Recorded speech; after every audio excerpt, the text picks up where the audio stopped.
Hello, good morning. Good morning. My name is Barnabas, and my partner, Barbara Mwangi, will be co-MCs for today. And we are glad that you've been able to make it here on time. And as we are waiting for our chief guest to, our chief guest is here, so we are about to kick off. So we are glad to this event, World Humanitarian Day, that has been organized by Strathmore University, our partners, World Vision International, International Rescue Committee, and the Catholic Agency for Overseas Development. We are glad that it's been able to be successfully organized to this date, and me and my co-MC, Barbara, will take you through the day's activities. Yeah. Okay. So good morning. It is my great honor to welcome you to the 2025 World Humanitarian Day Symposium that has been hosted by Strathmore in partnership with World Vision, the International Rescue Committee, and the Catholic Agency for Overseas Development. So our theme for today, Act for Humanity, comes at a time when humanitarian work is not only vital than ever, but also vulnerable, with aid workers facing mounting risks from targeted violence to digital misinformation. On top of this, there's been cuts in foreign aid, climate shocks, and long-running conflicts that have been going on that have made humanitarian work more challenging. And today, we have the call to just reflect and just engage in dialogue. Over the course of today, we'll hear from humanitarian actors, from different policymakers, academics, and the civil society organizations to just examine some of these challenges and threats to humanitarian work, and how we can rethink and rebuild humanitarian efforts with integrity, inclusion, and impact. So thank you for being a part of this timely and essential conversation. So just maybe some housekeeping rules before we proceed. In case you want to go on a health break, there's washrooms when you just exit from this side. There's a building called Oval Building, so there are washrooms on that side, and then there are also washrooms behind this auditorium. So we have ushers at the door who can also assist you. And for those who want to log into the Strathmore Wi-Fi, you use the guest. You'll need to put in your email, and then a verification will be sent to that email, where you will now enter the verification on the website to log in. So to officially open today's program, I now invite Dr. Abogast Akidiva, our academic director, to deliver the welcoming remarks. Karibu, Daktari.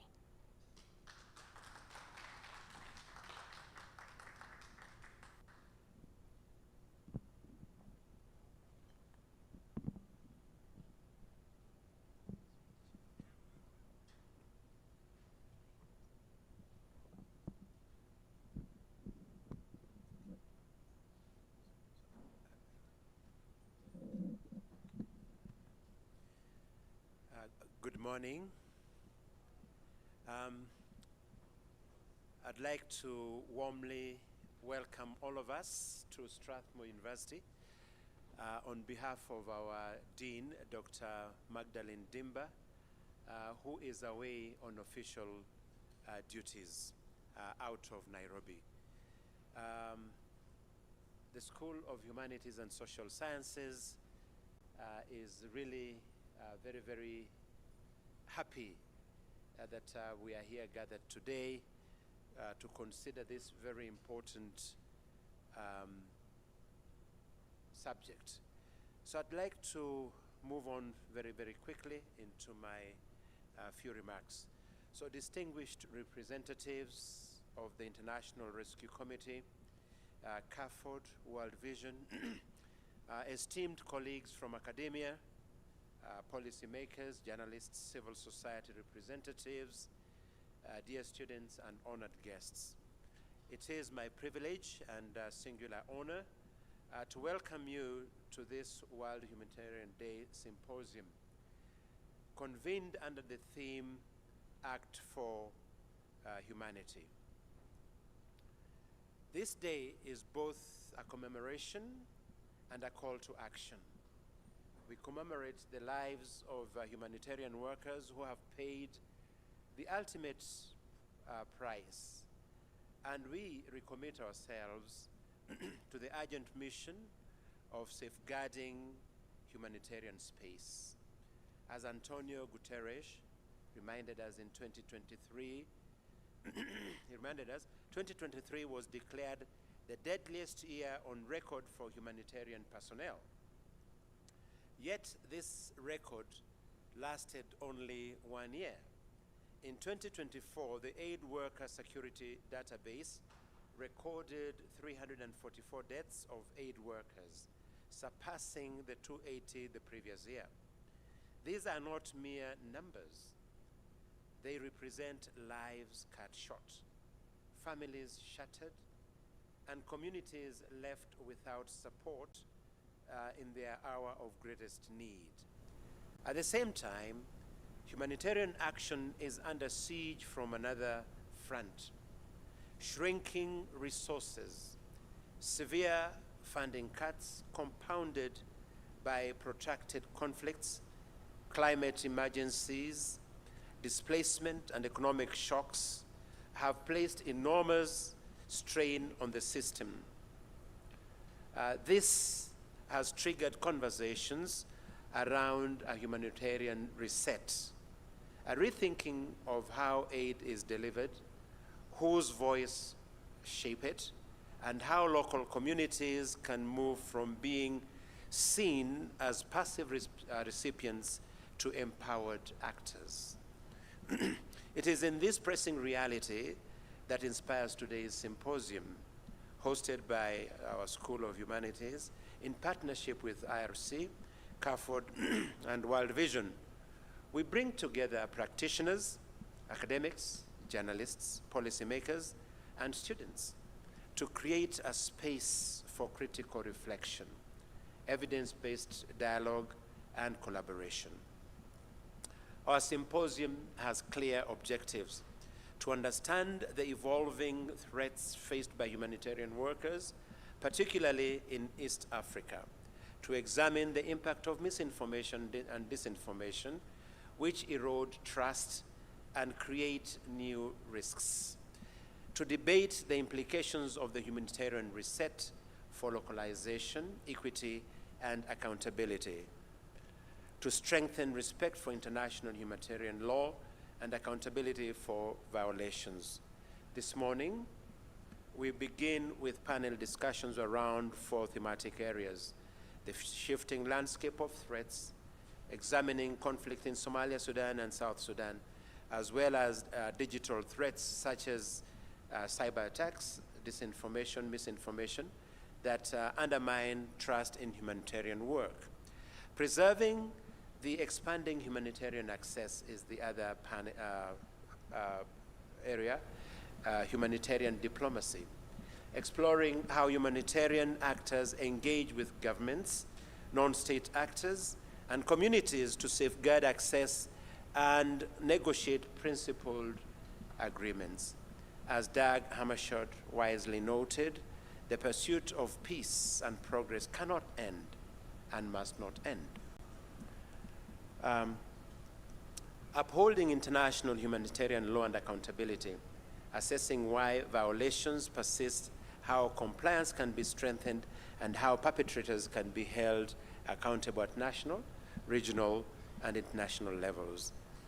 We also have the other breakout session, the humanitarian reset, interrogating the shift toward localization and equity. This is about moving beyond symbolism to system change, from donor-driven agendas to locally led strategies, from transactional aid to transformational partnerships. In the afternoon, our breakout sessions will encourage participatory engagement. We will deliberate on a collective voice for humanitarian action and on how academia and humanitarian organizations can work together. These conversations remind us that humanitarian effectiveness depends on coalitions and on bridging knowledge with practice. Yet, amid all these discussions, let us not forget the core truth. Humanitarianism is about people. It's about the displaced child, the farmer uprooted by floods, the family torn apart by war. It is about resilience, dignity, and the right to live with hope.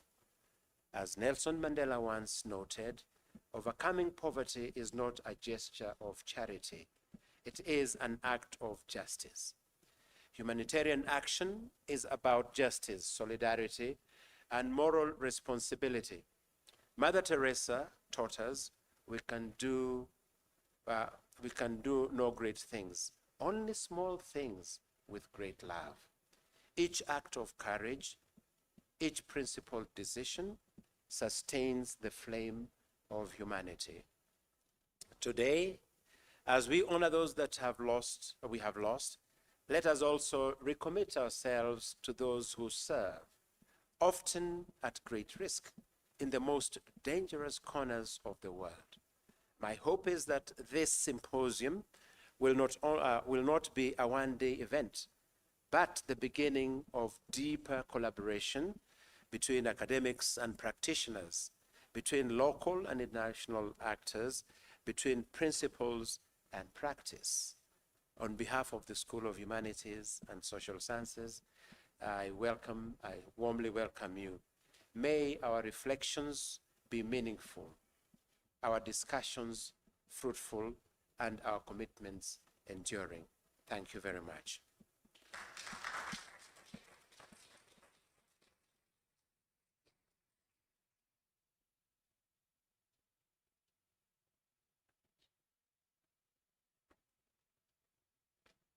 Thank you very much, Dr. Akidiva, for the insightful words and also for setting the tone for today's deliberations.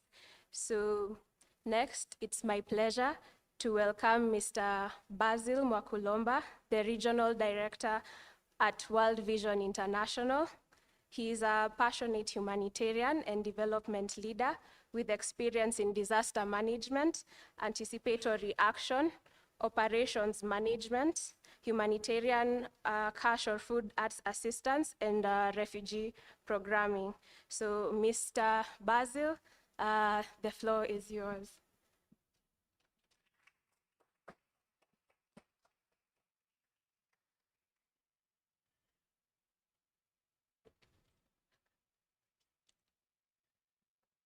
Good morning. Well, confirm you can hear me by saying hello to your neighbor. Glad that you've been able to make it here. Yeah, said my name is Basil Mwakulomba Mwabuganga. I have a big name. Somebody said I must have been an intelligent nursery school child if I was able to write my full name from nursery. Interestingly, I only learned to write it completely when I was in Form 3, when I discovered the name I have been using is different from what I have in my birth certificate. It's a pleasure to be here today. When we are settled, we will continue. So do not worry for the great escort I have. One of the aspirations is to become well-guarded.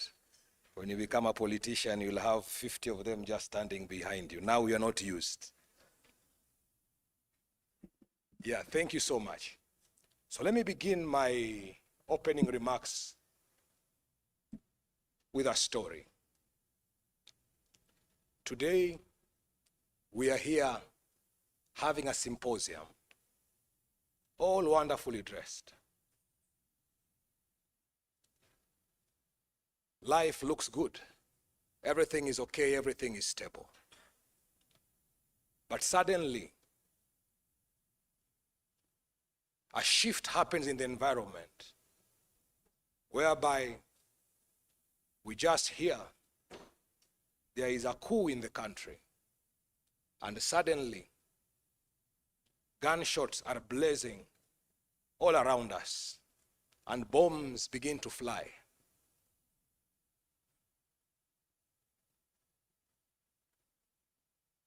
What would you think your life will look like in the next 5 minutes when this begins to happen? The reality is, you will be scampering everywhere, seeking to find refuge, to find survival. Possibly you have never walked more than 2 kilometers. If you have done a lot, it's a 10 kilometers walk you may have done for fun. But it gets to a time when you have to walk hundreds of kilometers for you to find safety. Our beds sometimes look so small, those who are in campus. But then it comes to a time that even that small bed does not exist. And where you have to sleep is not determined by any one's choice, but by the circumstances you find yourself in. That's what we call being displaced. We have over 57 million people in our region who have been displaced. And that's a big number. And today I want to speak to us that this number could be any of us today. One of the days when I was in a refugee camp, I met a polished man who could speak very eloquent English. And I knew he was well educated. So I sought to know his story. And he told me how indeed educated he was. But life happens, and you find yourself displaced. And all the security you had has been taken away from you. And that which you depend on is the help that shall come your way for you to survive. There has been a discourse whether humanitarian work makes sense or not. But those who speak from the place of being dressed in suits, being in offices, being in comfortable places.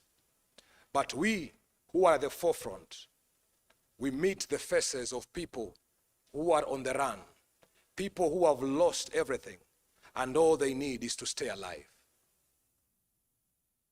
In this symposium, we are here to reflect on the realities that humanitarians face, and the realities that any of us can find ourselves in.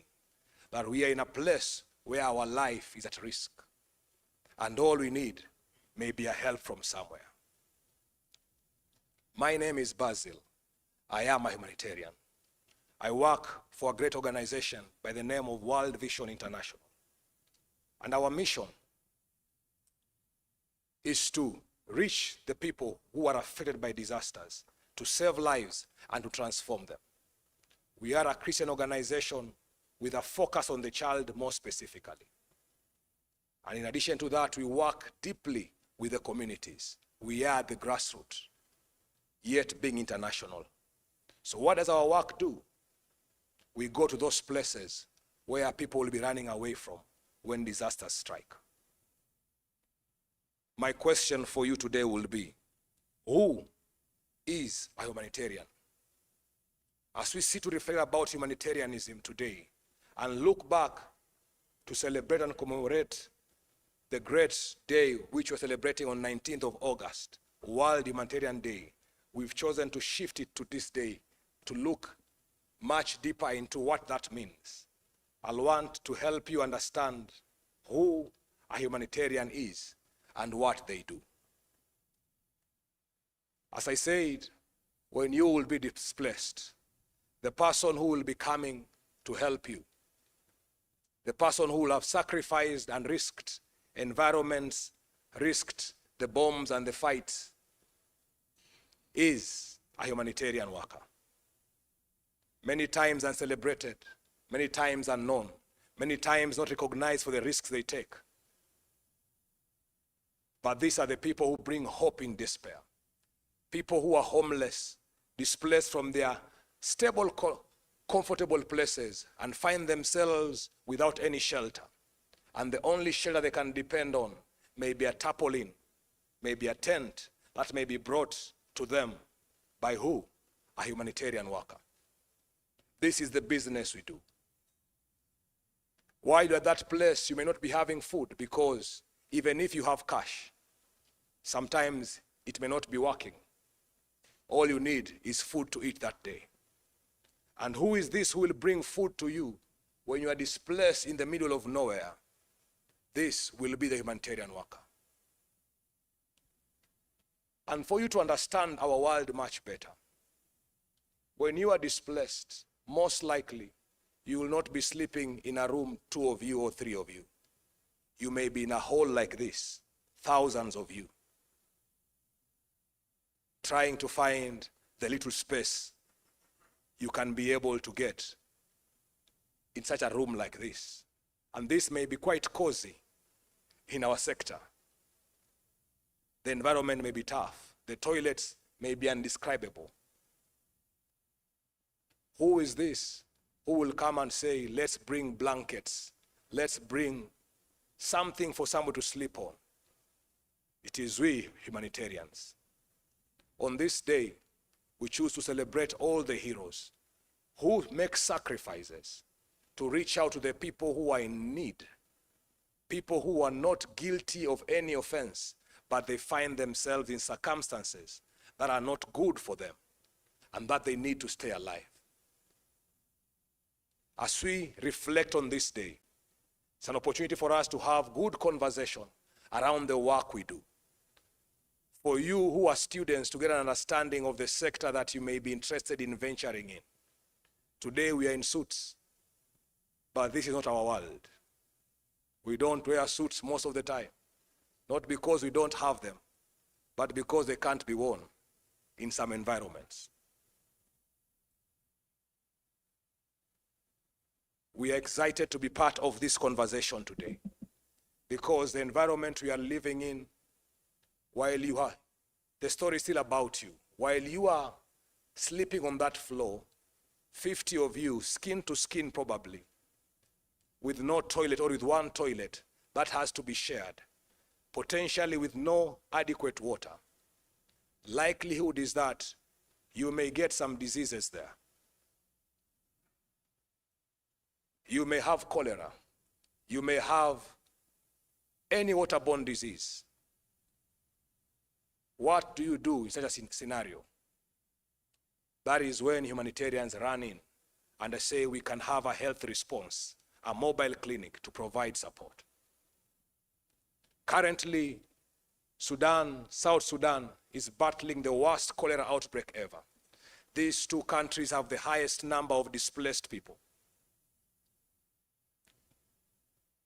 And they need us to play our part. Humanitarians partner with governments to do what they are called to do. And today, as we reflect, the situation is tough for our sector. We are seeing needs on the rise. But when we are battling with drought, at the same time, floods come to sweep in. When we are dealing with floods, diseases seem to be joining with floods to make sure humanity is well hit. And we see partnership of crisis against humanity. And if we can learn from anything, we can learn from the crisis.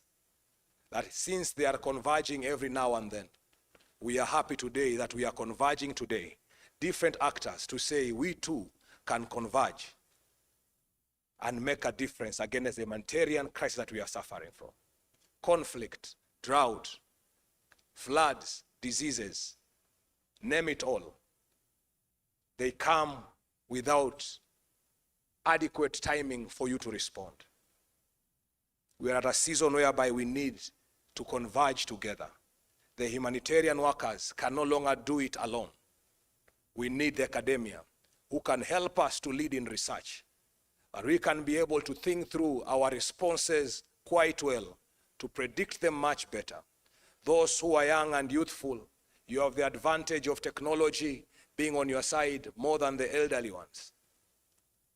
How can your expertise be utilized in this conversation of making humanitarianism better and more cost-effective?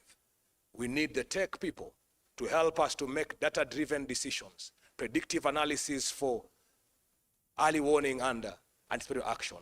That is why we converge today in this symposium, to celebrate those who are the front line, and also to ask ourselves, what is this we can do better, that humanitarianism can be able to save more lives at a cheaper cost. I invite you in this symposium that you may challenge what we do, ask us difficult questions, make proposals during the panels that can be able to make us reshape how we do our business. So as I bring it to a close, I want to say we are excited to partner with Strathmore in this event, just to enable us to reflect together and see how much better we can make the work we do, the calling that we serve, become more effective, and that we can change more lives. May you join us in this discourse as we make humanitarianism more visible, and as we celebrate those who have died on the line of duty, to say that lives are better to be served, and we are the people who are going to go there.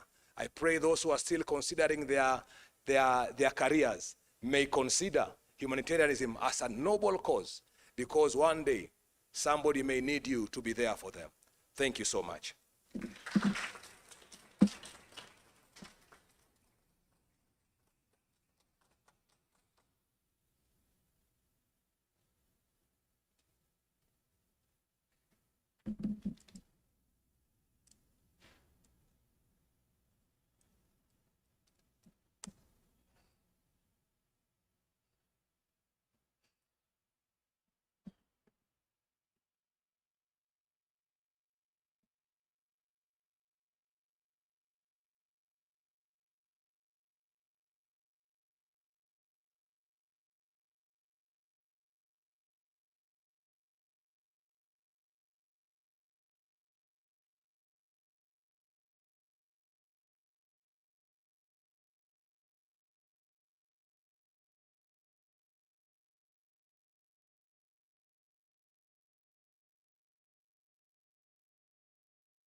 Thank you so much, Mr. Basil, for that strong statement, opening statement from World Vision International. And I think he's reminded us of the realities of what has brought us here, and drawing a clear picture of what humanitarianism is all about, and what it means for the people on the ground. We'll say people on the ground. And as we are deliberating throughout the day, we hope that we still remain with that picture, and we are able to have strong and impactful pointers, deliberations throughout this day. So second, in the speakers list, I think in the opening statement is IRC before we open up the floor for panel discussion. Also to remind you that the conversation is happening online, and there's a clear live stream that is happening. So for our audience who've joined us either on YouTube or on Google Teams, is it Teams or Google Meet? Microsoft Teams. Yeah, so we also welcome you. Dr. Kidiva has welcomed everyone here on behalf of the university. So feel free to contribute, to comment, and also build up on this discussion. Next, from International Rescue Committee, we have Mr. Mohamed El Montasir, who is a country director at the International Rescue Committee. He has over 15 years in operations from South Sudan to Iraq to Liberia and also Kenya. And also he's been a county director in Kenya and Yemen. He's experienced in various donor policies, including regulations such as USAID and other agencies. In addition to his experience, he has organizational experience in internal policies and procedures. He's also developed country strategies to achieve optimum organization goals in assisting affected populations to live a better life. So he has a long stretch of experience in the humanitarian sector in policy and strategy. So please allow me to welcome Mr. Mohammed to come and give opening statements. Sorry.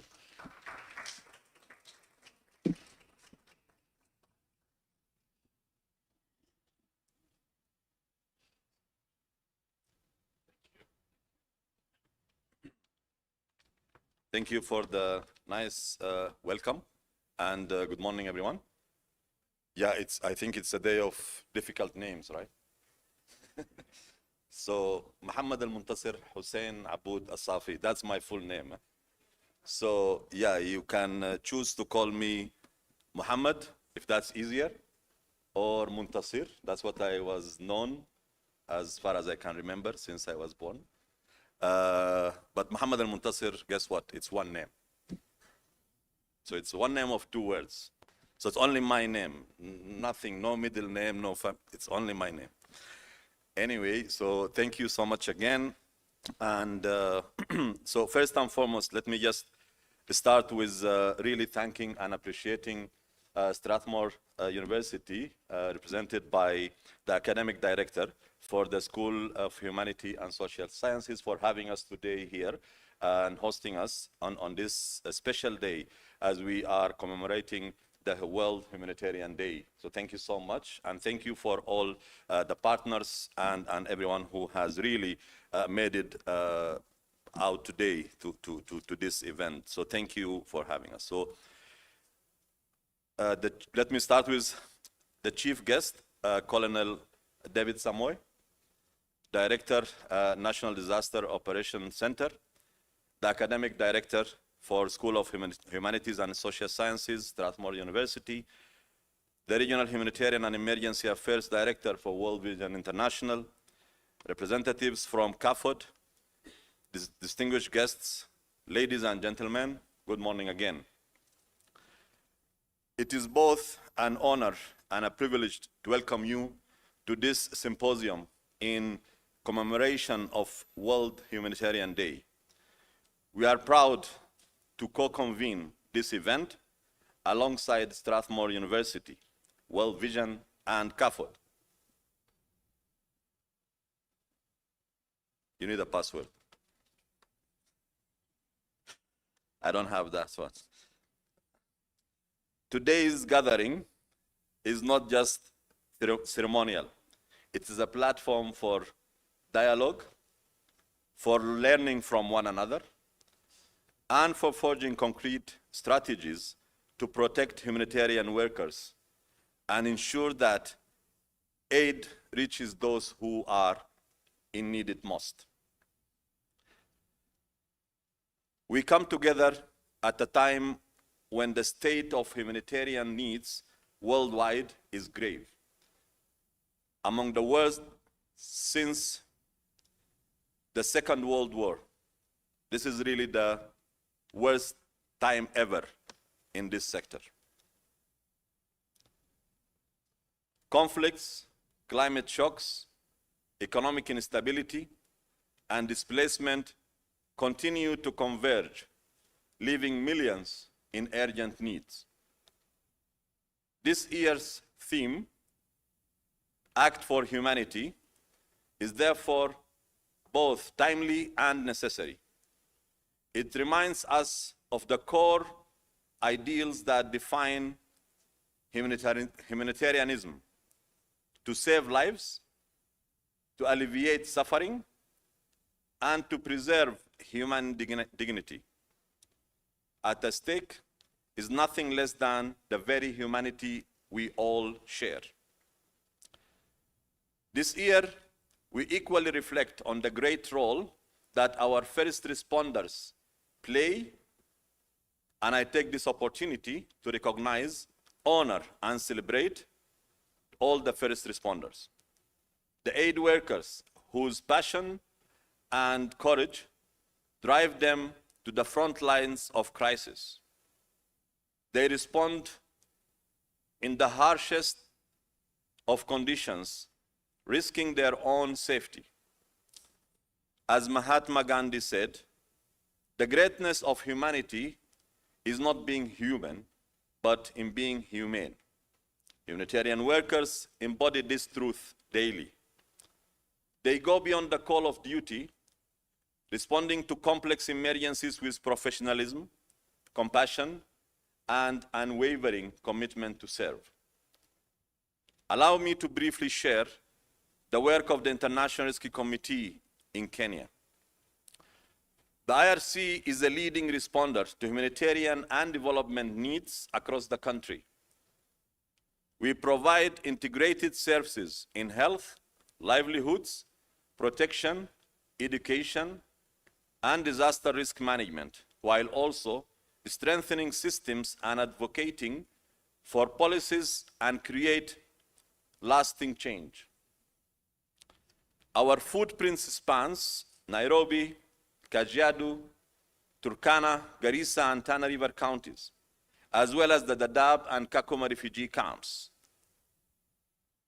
Nearly 1,000 IRC staff members currently serve as first responders, working hand in hand with government, local partners, and international agencies to deliver quality, client-centered, and inclusive assistance. Additionally, each year, the IRC publishes the emergency watch list as assessment of countries at greatest risk of new humanitarian emergencies. That serves as a critical tool for undertaking where humanitarian needs are most acute and how to respond effectively. The 2025 watch list paints a sobering picture of a world out of balance and how deep-seated global imbalances have sparked new crises, to spread, and undermine efforts to bring crisis under control. The imbalances ranging from more conflicts, yet less diplomacy. More attacks on civilians, yet fewer consequences. Rising carbon emissions, yet less climate support. Growing wealth accumulation, yet less poverty alleviation. These global imbalances are felt acutely here in Africa, in East Africa, and indeed in Kenya. Humanitarian workers remain at the very center of this storm, delivering life-saving services in the hardest to reach and most insecure environments. But their plight is increasingly alarming.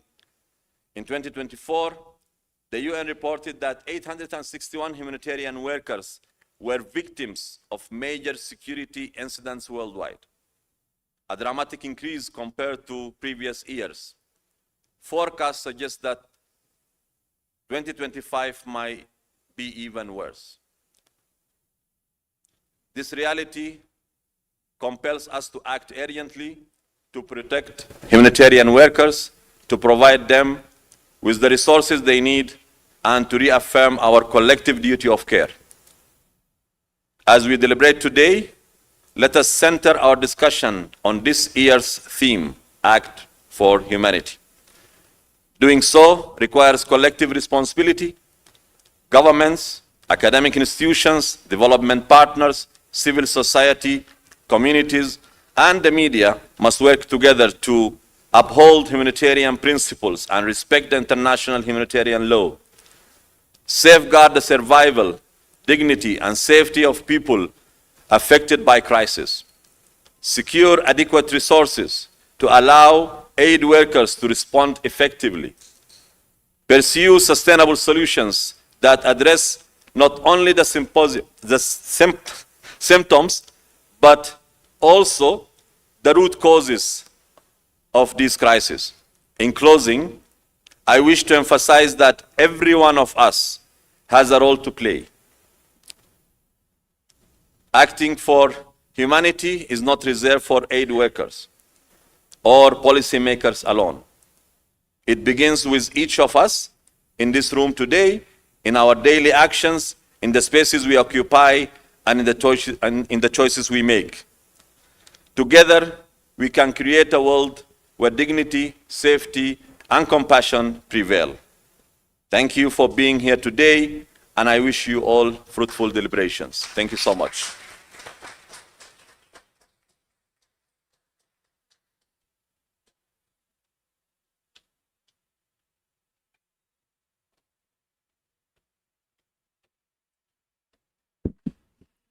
Thank you, Mr. Mohamed El Montassi.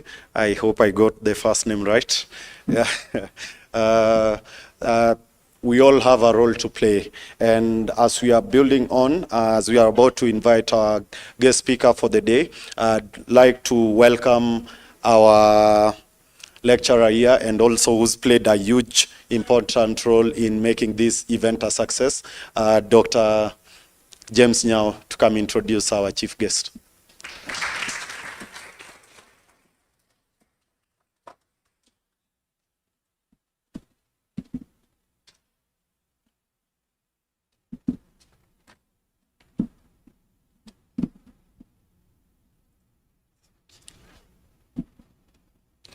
Thank you so much, Barnabas. And good morning to you all. Very good morning to you all. It is my distinct honor to invite a distinguished leader in National Emergency Coordination and Disaster Response. Please join me in welcoming retired Colonel David Samuel, the Director of the National Disaster Operations Center, to deliver his keynote speech.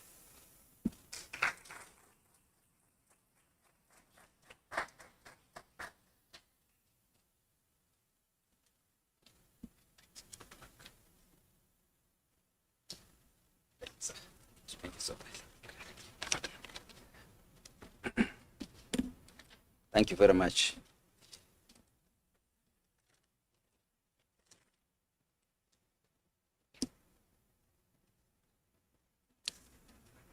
Yeah,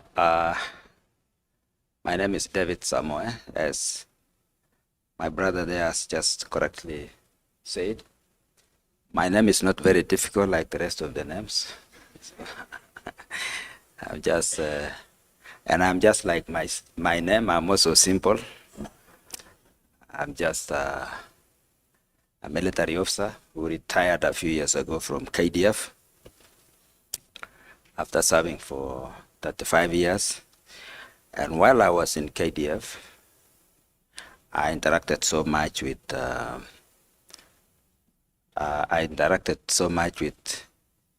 people who are in need. Interacted with people in Somali. I was in Somali. And also I was in Western Sahara for the UN mission in Western Sahara. And I interacted also with UN agencies and humanitarian organizations. I'm so happy to be here.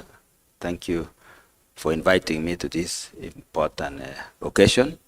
It is a very big honor, for not just for me, but even for the institution I'm working for, the National Disaster Operations Center, here at Nyai House. We have been in the Ministry of Interior and National Administration, but last 2 months ago, we were transferred to Ministry of Special Programs. So we are dealing with disasters in the country. I'm also happy to be back in this university. I was telling the director of academics that I've been a parent here. I've been coming here several times to this university when my son was here. And I really value this university. And I would wish all my children would go through this university. It is very good. I really appreciate especially the dress code my son used to have was a bit, he used to have a problem, but I really want to thank you for that. He's picked it up. And when I was coming with my driver, I also told him when his child grows up, he can bring the child here. This is a very good university. Maintain the discipline. I come from the discipline forces myself, and I really like the discipline. And one of the security people here is also a member of KDF, Mr. Njuguna. I was with him in the Air Force. Other than that, I want to appreciate also those who have spoken ahead of me, and I learned a lot from the speakers, that they have got very difficult names. Apart from that, one of the gentlemen, Mr. Basil, I hope I pronounce your name well. I met him in an aircraft when we were coming from Namibia, and I was seated next to him. And after having a discussion, I realized he was a pastor, and he preached to me a lot throughout the flight when we were coming. And he sent me a lot of Christian reading materials. I really appreciate that. I was very surprised when he called me again to come here. So I'm so happy to be here. Where I sit in a National Disaster Operations Center, we are looking at the way the country is going, how Kenya is going. What we are seeing is that there is an increase in population, and therefore, as the population is growing, disasters are increasing in intensity and in frequency. Because as you all realize, the disasters are a function of population. So as population is growing, we are seeing new disasters coming up. We're also seeing the ones which were there before are increasing in intensity. And much of it is climate-related disasters. The two extremes from floods to drought. And drought is the major one that is disempowering the citizens. We have been lucky for the last 3 years. We've been having rain and also occasionally floods. Here in Kenya, we have got two main rainy seasons, what we call the MAM rains and OND, October, November, December rains. The other threats that the country is facing is conflicts. Conflicts are also becoming prominent as we go forward, and epidemics. Epidemics are likely to wipe out a big proportion of the population. Conflicts, especially related to political conflicts, is a major threat to the country. So this country is likely to fall because of political conflicts, especially with the young people. We're also seeing a new phenomenon where populations are moving into cities, especially big cities like Nairobi. And when they come into the city, they occupy open spaces, and they have informal settlements, and they are experiencing quite a number of challenges. One of them are fires. I think on a daily basis, we receive reports of fire in informal settlements here in the city. Another challenge that is facing this city because of this new phenomena is the shortage of water. Going forward, this city is going to have a major challenge in water shortage, and the government is doing something about it, but it will still continue to be a challenge. And then, of course, the destruction of the environment and the pollution of the city because of the informal settlements. We're also seeing, because of the same problem, there is a threat of criminal gangs rising up in the city. And this is also a major challenge to the society. And then, of course, the youth bulge. There are so many young people in the city who have no employment. This is threatening the stability of the country. So we're having about 800,000 young people coming from school, and the country cannot, the job market cannot absorb them. We can hardly employ, the government itself can employ roughly maybe less than 100,000. And the private sector is employing maybe about 150,000. So you have got a surplus of about 500,000 students or young people in the market, in the job market. And this is causing a lot of problems, and the country is likely to go into a conflict environment. So something needs to be done about it. One of the threats in the country again is corruption. Kenyans are really very corrupt. I hope I'm one of them, so don't worry. We are really very corrupt.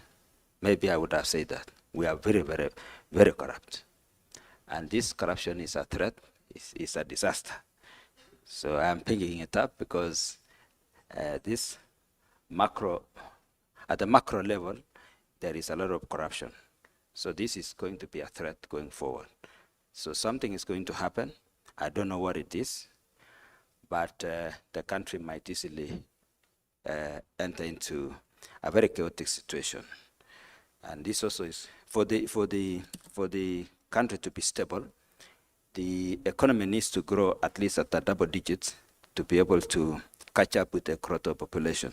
Because the population has been growing at a very high rate when the economy is lagging behind. So something needs to be done. And those of us who are stealing government resources, we need to be courageous and stop the theft. And this is all over. Even when you look at both government and the citizens. The president mentioned the other day that the members of parliament are very corrupt. And when they say that, they threaten to impeach him. So this shows that you have to be very careful when you are saying that people are corrupt, just like I'm careful now when I'm saying Kenyans are corrupt. But the reality is that we are corrupt.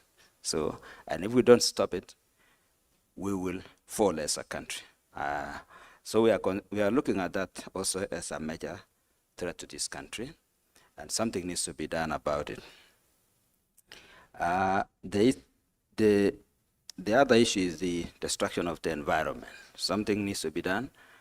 It's a threat because the environment, when it's destroyed, it's not very easy for it to be restored. So we have to think about it as Kenyans. What do we do with our vegetation? What do we do with our forest? What do we do with the soil erosion that is going on? We have destroyed our rivers, our water bodies. When I was growing up as a young child, I used to go to the river and just collect water and drink. I can't do that anymore. When you look at the rivers that are flowing through our cities, you cannot tell whether it is a river or oil which has spilled over or oil spillage. And there is no life in our rivers. There is no, even a frog cannot survive for 1 hour in our rivers. So this is also another problem. And it is also corruption related. So something needs to be done. I told you that I'm from KDF, and I think we may need a small war just for us to correct this. Because I don't believe it will be sorted out in peacetime. I know that doesn't sound like humanitarian, but you may not have a solution. But just to have a small war, I'm hoping that the war will be very short, but very intense, so that we get rid of some of the problems that we are having. I was in Western Sahara. They had a war from 1975 up to when I was there in 2002. But I'm wishing that yours will be very short so that you can correct some of these things. There's a lot of indiscipline in society, and you cannot sort out these things with too much democracy. I know this is an international forum, and I should not condemn democracy, but I come from the military where orders are given and people follow. And when there is no respect for the rule of law, then we have the problems that we are having. People are not ashamed to steal, and that is wrong. So as part of the solution, I'm just making a suggestion, is what we are currently looking at, anticipatory action. What do we need to do in advance? Do we need to wait until we get to where our neighbors are? Sudan, I was in Sudan before the collapse of the economy. It was it was better than Kenya by far. But right now there's a problem. So this country also, we need to do something before we get into those kind of problems. And that is why we're talking about anticipatory action. What action are we supposed to do? We need to speak to ourselves and see how we can change the mindset of our Kenyans so that they become more responsible.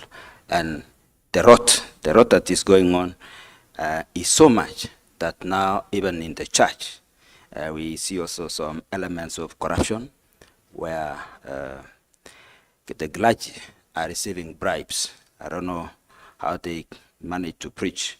And I hope my pastor here is not part of that, but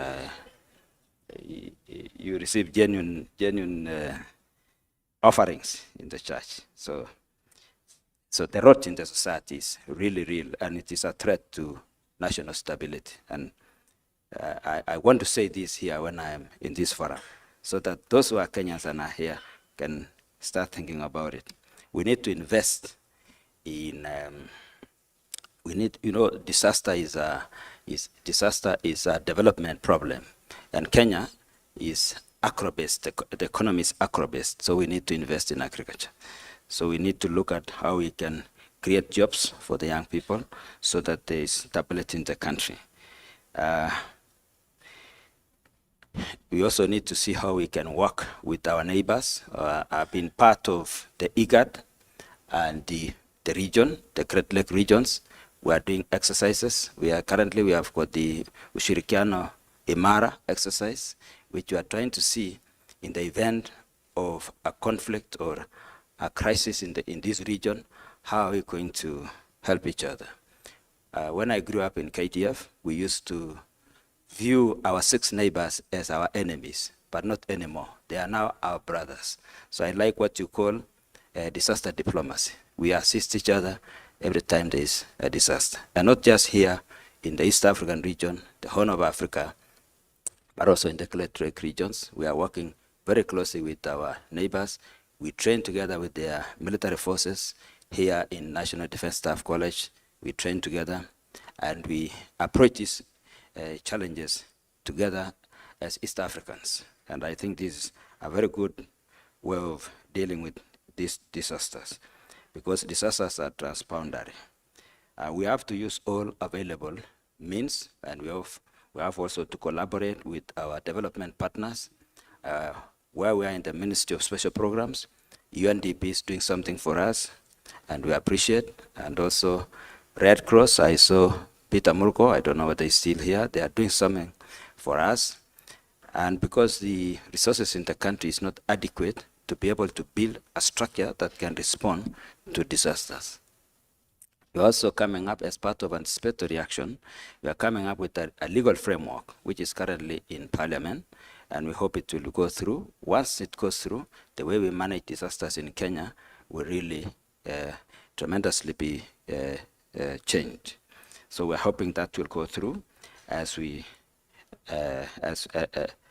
go forward. We are also looking forward to working very closely with non-governmental organizations in the country. There are quite a number of them, and we want to see how we can bring them together and focus them on the immediate threats that are there. We are working with people who are able to talk to the agencies to see how we can forestall any problem come 2027, if there will be any problem, because we are able to transition from where we are to the next regime then the country is likely to be stable thereafter. Otherwise, currently, we are faced with so many challenges, but we are hoping to go through them in collaboration with people like you, our neighbors, between the government, and now you have introduced the academia. We've been dealing with Masinde Muliro and Cooperative University. These are the people who are offering disaster, and we want to take this disaster to another level. We are also asking government to create a scheme of service called disaster, so that we have people who are trained in disaster and who have a profession called disaster, so that in future we will not be using people like me. I was trained in war, not disaster. Mine is just to fight. But of course, things have changed. Since 1997, the world changed a bit, and we started talking about human security rather than protecting the sovereignty of the nation. And we have gone ahead as a military force. We don't think that there will be a war between sovereigns in the future, but according to Samuel Huntington, who is a scholar in this, it will be a clash of civilizations. So the Third World War will be very bloody, and I'm not privileged to be part of it because I'm growing old, but for those of you who will take part, it will be really very bloody. And if you are not able to use technology like space technology, AI, and so on, you will not be considered a military, but just a militia.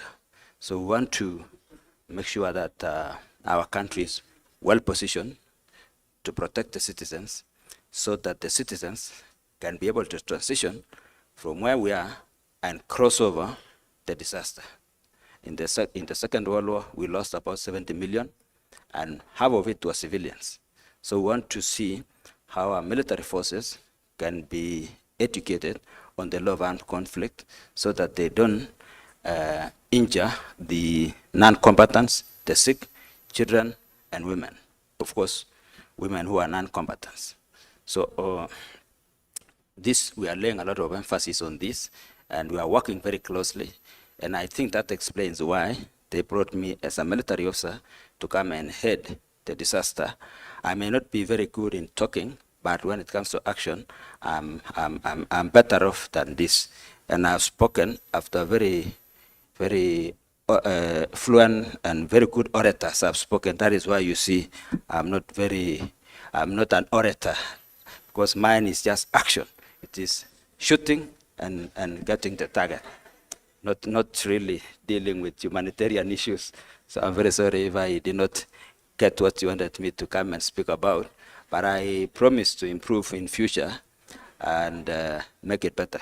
Thank you so much, sir, for the privilege. God bless you.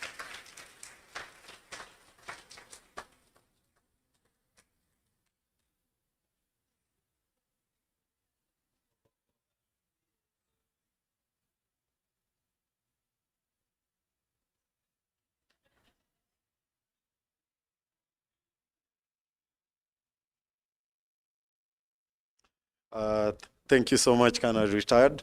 That was such a thought-provoking speech that you gave, giving a regional outlook. At the same time, you've also touched on the academic outlook and also the realities that is facing not just Kenya, but region altogether. And I think that will shape the perspective, also the emerging threats, the increasing frequency and intensity of threats to humanity. And I think that will shape the conversation that we are going to have throughout this day. So just a reminder about wellness, because we are about to go for a short tea break, and at the same time we are about to go for a photo shoot before we do that. So the washrooms are immediately behind this auditorium, but you'll have to go down the stairs. Yeah, so behind this block, there are doors, or you can use the main doors and you can approach it from the back. On your left, my left, on your right, there's a building, oval building, which hosts School of Humanities. There are also washrooms in there. For the tea break, there are two tents, not the first one, but there's a tent behind the library, that building opposite this auditorium. So behind it, there's a tent. That's where we'll have our tea. However, I'll have Barbara to, I think, call back the guest speaker for him to receive a small token of appreciation from us.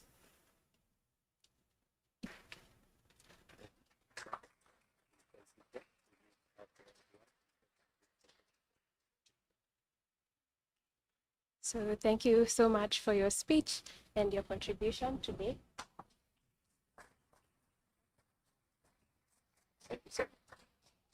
Thank you so much.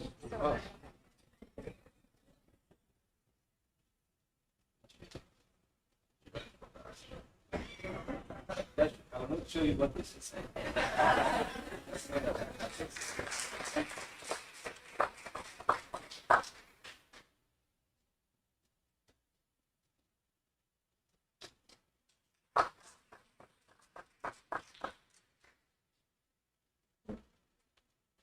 So now we are free to take our break, and we'll have it for 30 minutes, then we'll come back and continue. Thank you.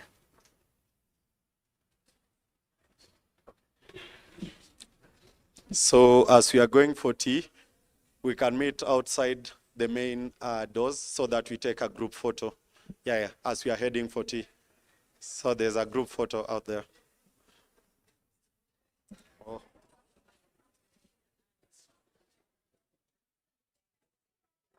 Yes, yes, yes. Yeah, you can leave your bags behind. They are safe.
Hello. Good morning. One, two. Good morning. Good morning. Good morning. Good morning. Can you hear me? Hello. Hello. Welcome back. Welcome back. 1, 2, 3, 4.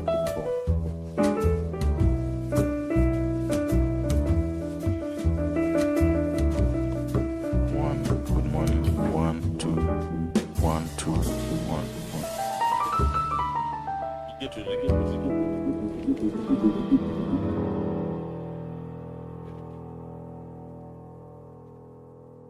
What's up?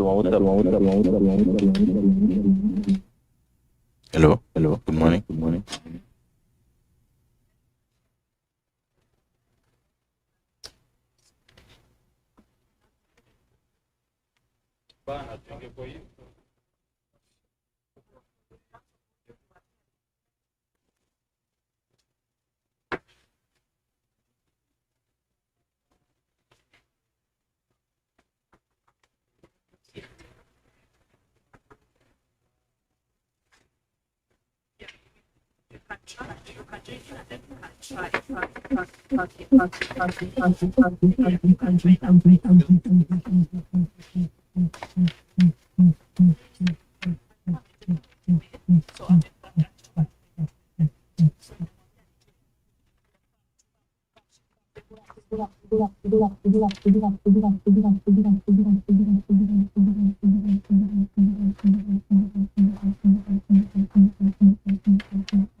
Hello.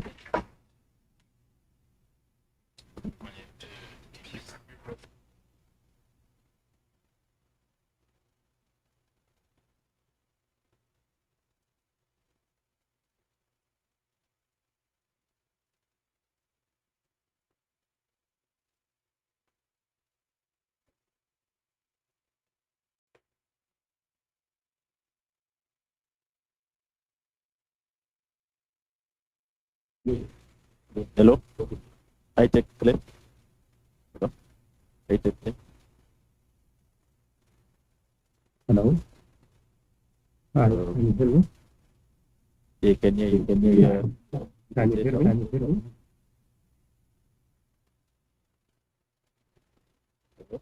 me? Looks like there is an echo. Yeah, I think it's from our side. We are trying to sort it out.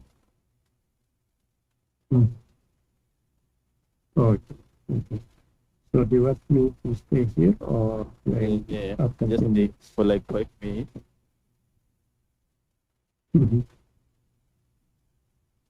Okay. And I cannot turn on the camera. Do I have the permission? Okay. Yeah, I can see you now. Can see it. Okay, that's good.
How are you?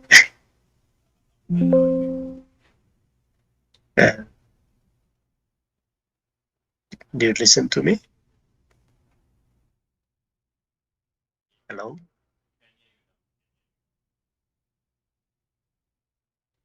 Hello?